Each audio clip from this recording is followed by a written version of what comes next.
Hi, and welcome to today's weekly news currents. Today is Wednesday, November 13th, 2024.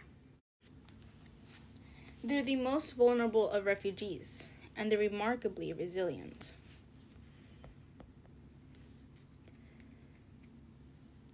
When I meet him, 14-year-old Mamat Dojomu is doing what teenagers do in their spare time, dribbling a soccer ball with his foot. But when he's done, tired and hungry, he doesn't have anyone to welcome him home with a warm plate of food. Instead, he has a world of responsibilities. He's the sole caregiver of his 5-year-old twin brothers, Hassan and Hussein,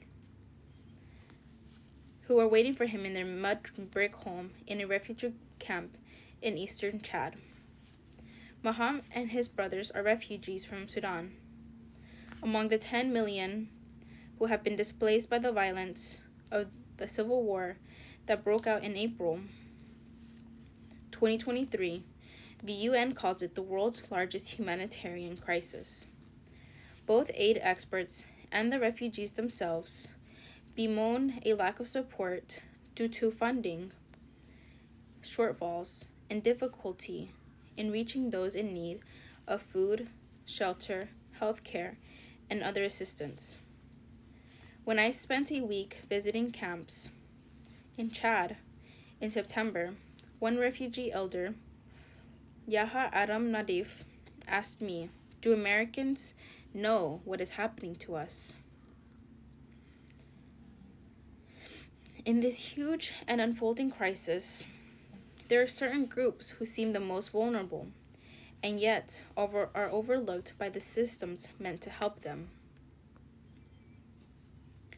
Nobody's looking out, really, for people who fall through the cracks of assistance because there are too many new people coming in, says Sasha Chanoff, the executive director of Refuge Point, who has operations in Chad.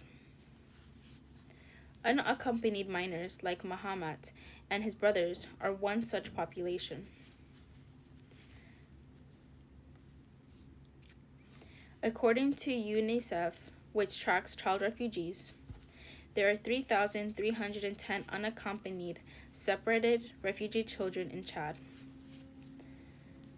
Either they came on their own or lost touch with their parents in Chad, which is the country with the largest number of Sudanese refugees.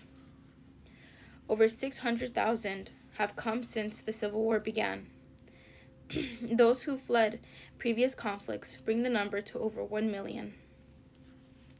Some of these youngsters are taken in by other refugees or friends of their family who've made the trek. Others, like Muhammad, fend largely for themselves, often while caring for younger siblings. The crisis is quite huge, says Francesca Gazzato, UNICEF's Chief of Child Protection in Chad. The thing is that in the situation of Sudan, many of the refugee children that we see are in very, very complicated situations and very vulnerable and at risk of being exploited. Another deeply vulnerable group are girls and women who were sexually assaulted in Sudan.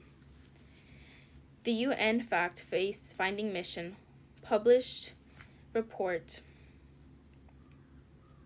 in October that detailed large-scale sexual violence against women and girls by soldiers in the paramilitary rapid support forces and to a lesser extent by government troops. The sheer scale of sexual violence we have documented in Sudan is staggering, said Mohammed Chand Othman in a statement issued with the report. He's the former Chief Justice of Tanzania and chaired the fact-finding mission. The situation faced by vulnerable civilians, in particular women and girls of all ages, is deeply alarming and needs urgent address. The report did not cite numbers. Indeed, aid groups say it would be difficult to document cases of sexual violence because of the stigma in speaking out. Families and communities often view these women and girls as degraded and shamed even though they were attacked and raped. Those who've been sexually assaulted and the unaccompanied minors both are in need of mental health support, says representatives of aid groups working in the area. But mental health professionals in these camps are rare due to lack of resources, these groups say. Here are the profiles of two of the many in this group. Mohammed Dijoma, a 14-year-old caring for little brothers. Before the Civil War, Mohammed led a quiet, normal life in his village of Garidouya in Darfur in western Sudan. He'd go to school, come home to eat dinner, and then head back out to play with his friends. His mother fell ill a few months after the conflict erupted in April 2023. Mohammed doesn't know exactly what was wrong, but her chest was swollen. He remembers since both warring parties had attacked hospitals and other healthcare facilities, she was not able to get the treatment and died within a matter of days. The war was closing in on Mohammed's family. One day in June, his father left the house to buy food and other supplies from a bigger town and never returned. Mohammed says at that point the villagers had started hearing from nearby communities that the Rapid Support Forces had a group that evolved from a largely Arab militia that committed atrocities in a genocide 20 years ago, was conducting an ethnic cleansing campaign of African tribes in areas they control in Darfur. Mohammed and his siblings were among the targeted people.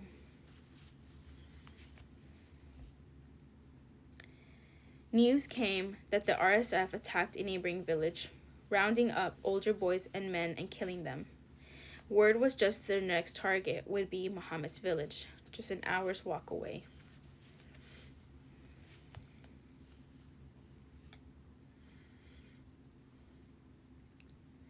One of our neighbors and a friend of my father came and took me and my brothers and said we had to leave now or we would be killed, the teen recalls. The RSF were chasing us out of Sudan, so we ran and had to leave my grandmother, who was too frail to join them, behind. We still have no idea what happened to our father, he adds. Traveling with one of their adult neighbors, the boys walked more than 10 hours to get to Chad. Mohammed, who's about 6 feet tall and very thin, says he carried one of his brothers on his back most of the way. They ended up at the camp near Guerda in eastern Chad. Mohammed's older brother, who'd also fled, joined them for a while and then left. Those first few weeks in Chad were difficult, Mohammed said, not just because of the shortage of food and other forms of humanitarian aid. The adult neighbor who accompanied Mohammed and his brothers had left to search for his own relatives, so they were on their own.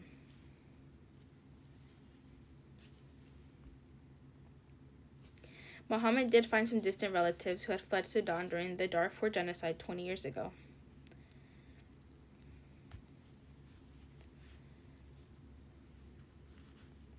And had lived at the refugee camp ever since.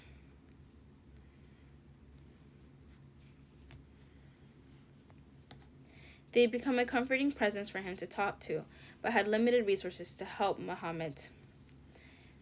He had to find work to feed himself and his young brothers, and he's also had to support them emotionally.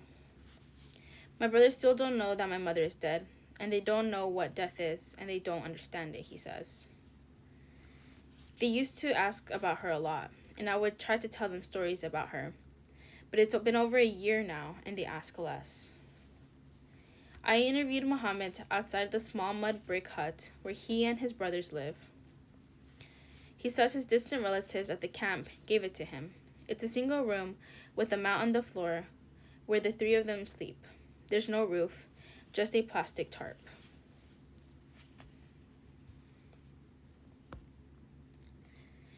That's a constant worry for Mohammed. Our house leaks water, so when it rains, I have to find a place for me and my brothers to sleep, he says. His tone is serious and matter of fact. His head hangs low as he speaks. He looks at the inside of his elbow and picks at the ants around his feet. Last year, Mohammed attended school. His distant relatives at the camp helped him pay for his school fees. But going to school meant he couldn't spend the day looking for work, which meant that he and his brothers were often hungry during the academic term. I have a hard time focusing in classes when I am hungry, and I get headaches, he says. This year, he dropped out because he couldn't afford the fees, and he needs to find work to earn money to buy food. His dreams of going to university and becoming a teacher or a doctor are slipping away, he says. I'm not afraid of responsibilities, but the thing that scares me the most is that I have a financial problem, he says. There aren't many job opportunities for refugees, especially a 14-year-old. Occasionally, Mohammed finds work making bricks out of clay.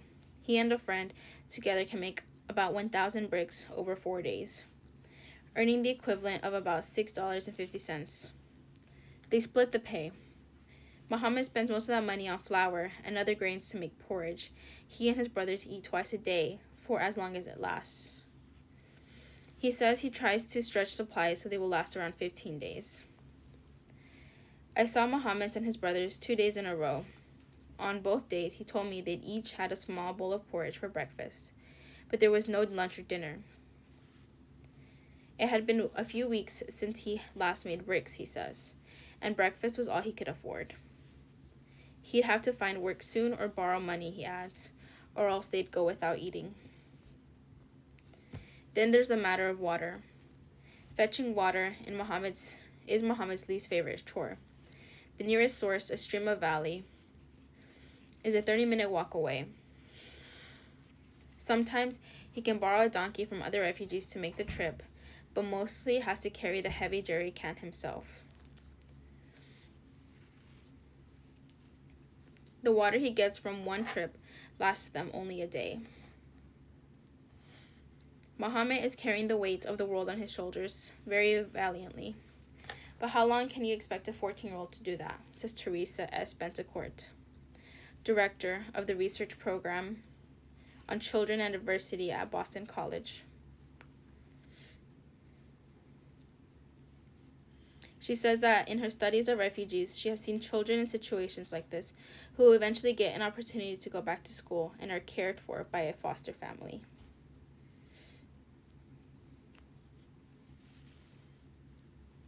This is the kind of person who would really flourish, I think, if given that opportunity, Bentecourt says. What's concerning is how under-resourced this environment is. It's really neglected, and there isn't a targeted solution to triage kids facing adversity in that setting, which really paints a grim picture for a long-term prospects for a young man like that. When Mohammed is not home to watch his brothers, they spend time in a section of the camp that aid groups like World Vision and UNICEF have turned into a play area for kids. There's even playground equipment. Other times, the twins hang out with other children near their hut. There are a few things in his life that bring him joy, Mohammed says. He loves his brothers and teases them with a compassionate, cheeky smile. He's given them nicknames, Doctor for Hassan, because their mother said he took his time coming out of the womb during birth, and Azak for Hussein, which means intelligent in Arabic, because he's smart, Mohammed adds proudly. And of course, there's soccer. Mohammed lights up when he talks about Barcelona, his favorite team, and Lionel Messi and Lamine Yamal, his favorite players. If he had more money, he says he would first fix their leaking roof, then buy clothes for his brothers, soccer cleats for himself, and a soccer jersey too. I'm okay with any team soccer jersey, he says, laughing, except for Real Madrid, Barcelona's rival team. I wouldn't wear that one. The laughter fades as he remembers playing in a soccer tournament at the refugee camp last year. He'd sign up to join this year as well, but now he says he'll have to drop out. I can't afford to play anymore, he says. I have to work. But over the 4 hours I spent with him, he did not complain. He just says, I have no choice, I have no choice. I know they are suffering here, says Makbula Amdad Adam, a Sudanese refugee who volunteers with World Vision. She says that she checks in on Mohammed and his brothers a few times a week. But the only thing we can do is call them to the child-friendly spaces and provide counseling and advice on how to be safe from the rain and collapsing huts. Part of the problem for unaccompanied minors in Chad, one of the poorest countries in the world, is the overall lack of resources and systems in the country, even for the population.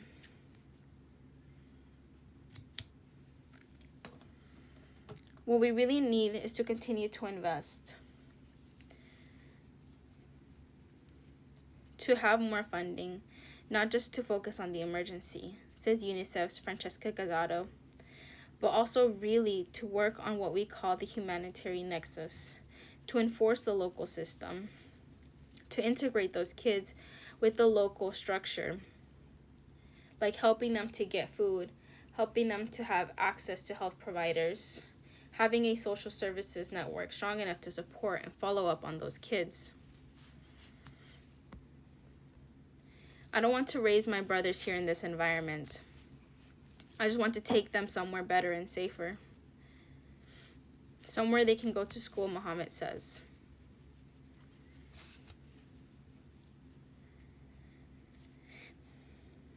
The problem is that if they grow up here, they will be in the same situation as me, and I don't want them to be like me. The only person Mohammed knows who managed to leave this camp is a friend who moved to the United States with his parents under a refugee resettlement program earlier this year. The U.S.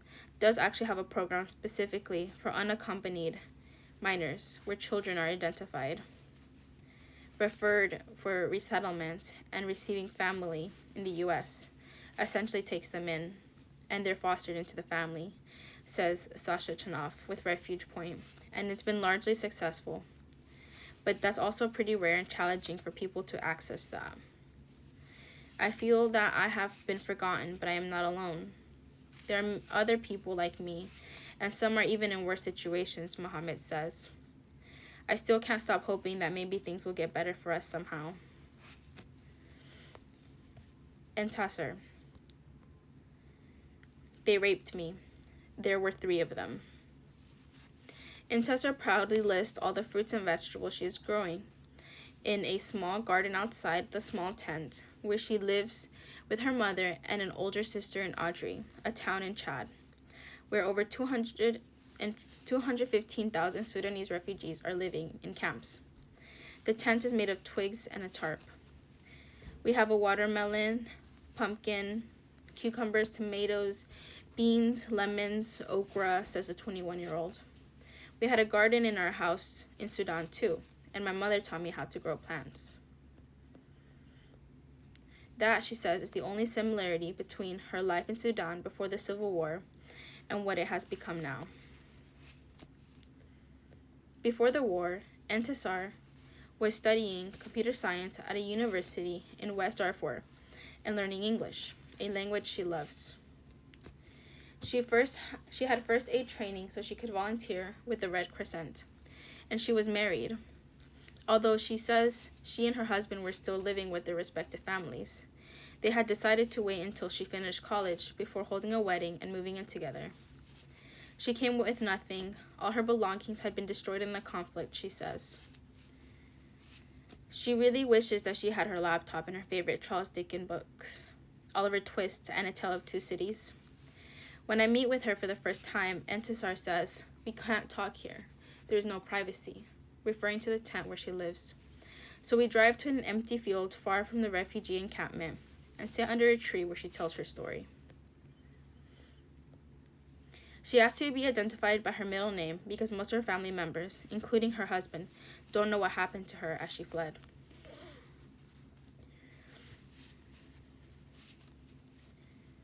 On June 15, 2023, the day after the governor of West Darfur was killed by the RSF, and just days before the group took full control of her hometown, Entisar left with her family and cousins. By then, chaos had spread across cities and roads in West Darfur. But RSF troops blocked their path and forced them to return. The RSF attacked several times on the road, and also when we got back home, they beat us and beat us and beat us. They took our stuff and killed all the men, and they kidnapped some of the girls. It was a terrible day, she says. She tearfully describes atrocity after atrocity, mass killings, the kidnapping and raping of young girls, pillaging of civilian homes, noting the names of the streets and the neighborhoods where they happened, even the clothing of the soldiers who attacked them. She remembers the slurs the soldiers spewed. They told us to get out, you slaves. You have no place in Sudan. We killed your men and we will make you our slaves. One of her cousins was pregnant and near her due date. She heard RSF soldiers tell her cousin that if she delivered a baby boy, they would shoot him on the spot. A few days later, once Entisar and her cousins had recovered a bit from the beatings, they left their home city again. This time it was only women and children. Most of the men in their family had been killed during their first attempt to leave, she says. We'd been talking for 30 minutes by this time. For several long moments, Entisar is silent. Then looking away, her eyes dry, no tears, she whispers, "They raped me. There were 3 of them, RSF soldiers. It happened on the road to Chad," she says. RSF soldiers grabbed 3 of her cousins, and the youngest was 15 years old, and raped them. Entisar was carrying her baby niece on her back. She says the soldiers threw the child off and beat the 2 of them first, before taking turns raping her. When she got to Chad 4 days later, an aid group on the scene screened her and gave her emergency contraception pills, as well as medication to prevent HIV. Doctors Without Borders said they had screened more than 500 survivors of sexual violence in Sudan and in eastern Chad since January 2024. Entisar says she still suffers chronic pain in her back, hips, and thighs from the beatings she endured, as well as infections after the attack. She says she and many survivors like her need medical and psychological support, but international aid groups say they don't have the resources to respond to the overwhelming needs of the Sudanese refugees across Chad. What's more, like most women in Sudan, Entisar had undergone female genital mutilation when she was younger, which can bring physical pain during sex and particularly during sexual assault. Entisar has only shared her story with her mother and older sister. She has not told her husband, who has fled his home but went to a different part of Sudan.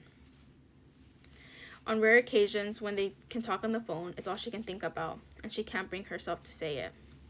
"I want to tell him, I just can't find the words," she said. "He trusted me a lot, and he was so open with me, and I worry this will hurt him and strain our relationship." There is another layer of her pain. Since she and her husband hadn't lived together, Entisar was a virgin. She valued her virginity. The RSF did this to destroy the sanctity of our families, to destroy our dignity, she says, and I am utterly destroyed. In certain armed conflicts, the sexual violence is used to humiliate the ethnic, racial, religious group as means of destroying them, says Adianki Smith, a professor of psychology at the City University of New York, who specializes in violence against women. And also to serve as a warning, this is what we do to your people. This is what we do to your women, who are often the most vulnerable. Smith says women like Entisar need to be seen immediately for a full psychological and physical evaluation. But Entisar says she hasn't had any counseling. Smith says that it is hard to fathom the collective loss for society when people like Entisar are left to fend for themselves. It's so large that it almost leaves me speechless. And what we also need to remember is that it's not just that woman, that community, but also we're looking at something that then gets passed down generationally, she says. The trauma that comes out of them, physically, psychologically, becomes part of their social fabric, and it reverberates into the future. Entisar says she's been trying very hard to piece her life back together. She doesn't blame herself for what happened, but says she is often overwhelmed with sadness. I cry a lot and think that my life has no value anymore. Then at the end of the day, I turn to my God. This is my fate. I have to accept it. Intisar says, her voice wobbling. But there is a defiance too, as she thinks of how this attack changed her. I now understand the true value of having a homeland, and the value of being a free person in that homeland. The importance of being a patriot and defending yourself and your homeland against an enemy, she says. The attack has also changed how Intisar views the men in her country. She used to trust and respect them as she would her father and her brothers, but not anymore, she says. Still, she doesn't want revenge. She wants her life in her country back. And she has a message for the Sudanese women and other women around the world who have survived rape and sexual assault. Don't be sad, leave it to God. It wasn't voluntary, it wasn't your fault. Let's try to forget the past, focus on the future, and rebuild our lives. I tell myself this too. An unprecedented good news story about a deadly viral outbreak. Marburg can be an exceptionally deadly virus. An outbreak in Rwanda is being handled with unprecedented success, say public health experts. In this photo from 2014 Marburg outbreak in Kenya. Marburg virus is notorious for its killing ability. In past outbreaks, as many as 9 out of 10 patients have died from the disease, and there are no approved vaccines or medications.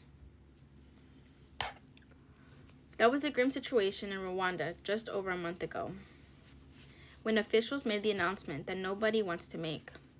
The country was in the midst of its first Marburg outbreak. Now those Rwandan officials have better news to share. Remarkably better. We are at a case fatality of 22.7%, probably among the lowest ever recorded for a Marburg outbreak, said Dr. Ivan Butera, the Rwandan Minister of State for Health, at a press conference hosted by Africa Centers for Disease Control and Prevention on Thursday. There's more heartening news. 2 of the Marburg patients who experienced multiple organ failure and were put on life support have now been extubated and had their breathing tubes successfully removed and have recovered from the virus. We believe this is the first time patients with Marburg virus have been extubated in Africa, says Tedros Adhanom, Director General of the World Health Organization. These patients would have died in previous outbreaks. The number of new cases in Rwanda has also dwindled dramatically, from several a day to just 4 reported in the last 2 weeks, bringing the total for this outbreak to 66 Marburg patients and 15 deaths. It's not yet time to declare victory, but we think we are headed in a good direction, says Butera. Public health experts are already using the words like remarkable, unprecedented, and very, very encouraging to characterize the response. How did Rwanda, an African country of some 14 million, achieve this success? And what can other countries learn from Rwanda's response? Doing the basics really well. Rwanda is known for the horrific 1994 genocide, one of the worst in modern times. Since then, the country has charted a different path. In 20 years, life expectancy increased by 20 years, from 47.5 years old in 2000 to 67.5 years old in 2021, about double the gains seen across the continent. And Rwanda has spent decades building up a robust healthcare system.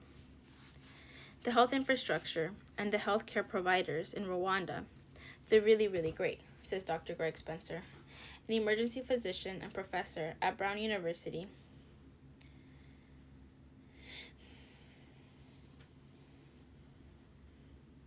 School of Public Health.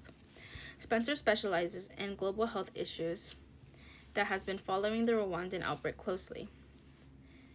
There are well-run hospitals and well-trained nurses and doctors. He says there are laboratories that can quickly do diagnostic testing. There is personal protective equipment for medical workers. For this outbreak, there was the know-how and infrastructure to set up a separate Marburg treatment facility. There's been a boon for other patients and medical staff preventing exposure to the virus.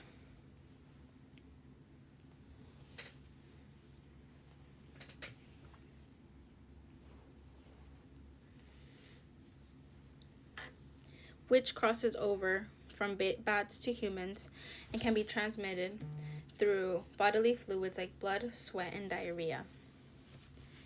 And even though there aren't approved medications to treat Marburg, patients in Rwanda have received good supportive care for all their symptoms, like the IV fluids critical for symptoms like high fevers, nausea, vomiting, and diarrhea. This stands in a stark contrast to the response in past Marburg scenarios. For example, the Democratic Republic of Congo, next door to Rwanda, had an outbreak between 1998 and 2000. Dr. Daniel Bosch, now a professor at the London School of Hygiene,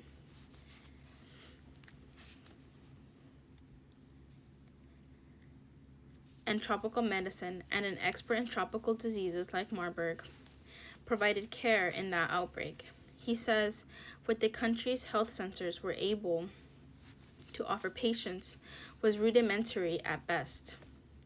We called it care center for treatment center, but really it was a separate mud hut that people were placed in. We didn't have really anything available to us, he remembers. People were lucky that they got paracetamol or Tylenol and some fluids to drink, if they could get them down without the nausea and vomiting preventing them. The outbreak had a fatality rate of 83%, with 154 cases and 128 deaths. In the world's 18 recorded Marburg outbreaks, the mortality rate varies considerably. Several small outbreaks have had fatality rates below 30%, but the largest outbreak in Angola in 2004 and 2005 had a case fatality rate of 90%, with 252 cases and 227 deaths. Rwanda's more modern medical centers make a big difference, Bosch says. Getting the patients lickety-split. It wasn't just the caliber of care that made a difference. It's also the speed of which patients get care. As soon as the outbreak started, Rwandan officials jump-started a major operation to trace the contacts of those who were infected, monitoring the health of over 1,000 family members, friends, healthcare workers, and others at risk. They also started door-to-door surveillance in neighborhoods where there might have been an exposure. And they did a lot of testing, over 6,000 tests, especially among healthcare workers, who comprised 80% of the Marburg patients in the outbreak. Spencer says many of these capabilities were built up during the COVID pandemic and could be rolled out rapidly in Rwanda. You have providers able, within hours really of this outbreak, being declared to get tested, says Spencer, who has worked with Doctors Without Borders treating Ebola patients. Rwanda's testing is absolutely remarkable in terms of the response.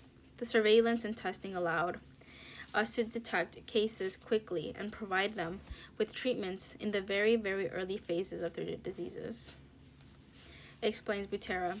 He says that caring for patients before they become critically ill likely helps lower the mortality rate. Embracing experimental vaccines and medications. Rwanda's speed carried over into other anti-Marburg efforts. Everything I have witnessed was really expedited, says who visited Rwanda last week and said what he saw was very, very encouraging. While there are no vaccines or treatments approved for Marburg, Rwanda acted quickly to get experimental vaccines and treatments to people at the center of the outbreak. I can't imagine another scenario in which a country went from identifying this outbreak to just over a week later having investigational experimental vaccines in country already being provided to frontline healthcare workers, says Spencer, who adds the doses started being administered the same day they arrived in the country. The nonprofit Sabine Vaccine Institute provided the doses, which were developed with major support from the U.S. government. I rarely use the word unprecedented in global health response, Spencer says, but this speed was unprecedented. The vaccine itself is still developing. Testing has shown that it's safe, but not whether it actually works. Nonetheless, Rwanda decided to inoculate those at risk, hoping that it would help. Those officials also decided to vaccinate without a randomized controlled trial, where a segment of the recipients get a placebo.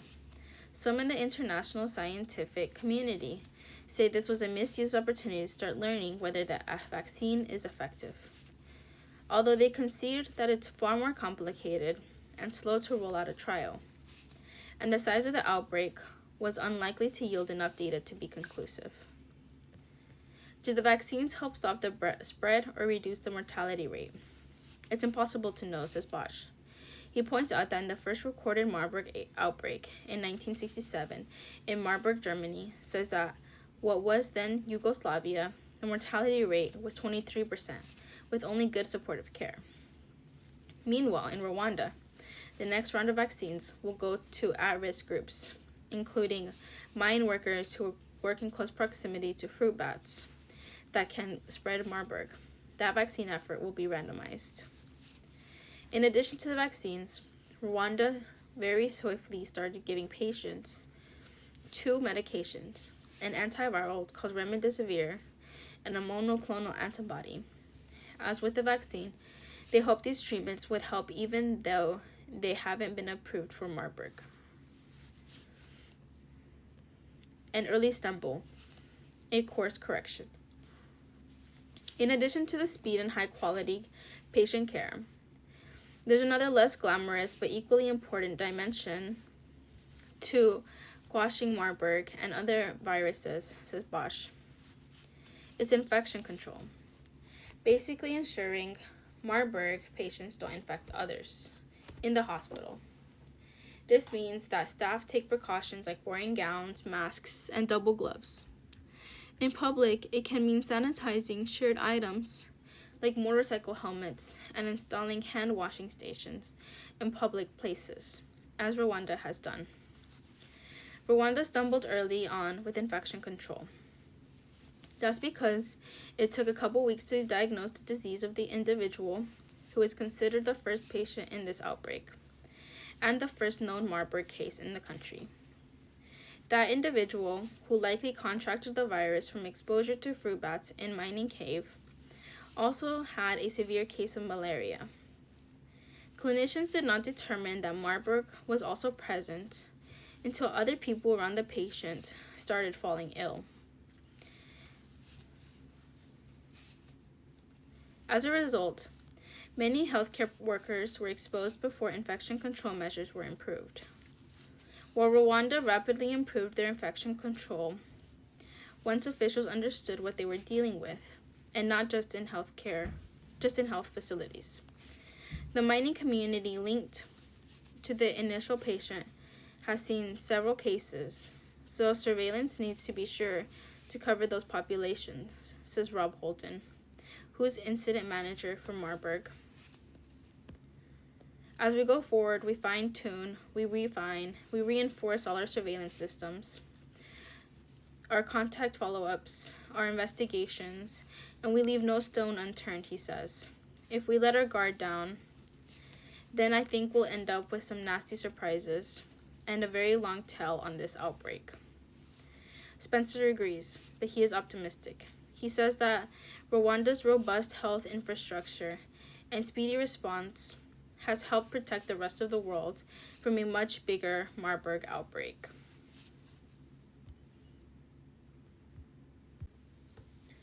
Federal judge blocks Louisiana law that requires classrooms to display 10 Commandments. Baton Rouge, Louisiana. A new Louisiana requirement that the 10 Commandments be displayed in every public classroom by January 1st was temporarily blocked Tuesday by a federal judge who said the law is unconstitutional on its face. U.S. District Judge John W. DeGravels in Baton Rouge said the law had an overtly religious purpose and rejected state officials' claims that the government can mandate the posting of the 10 Commandments because they hold historical significance to the foundation of U.S. law.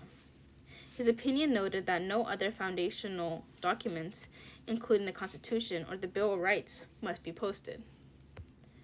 In granting a preliminary injunction, DeGravels said opponents of the law are likely to win their ongoing lawsuit against the law.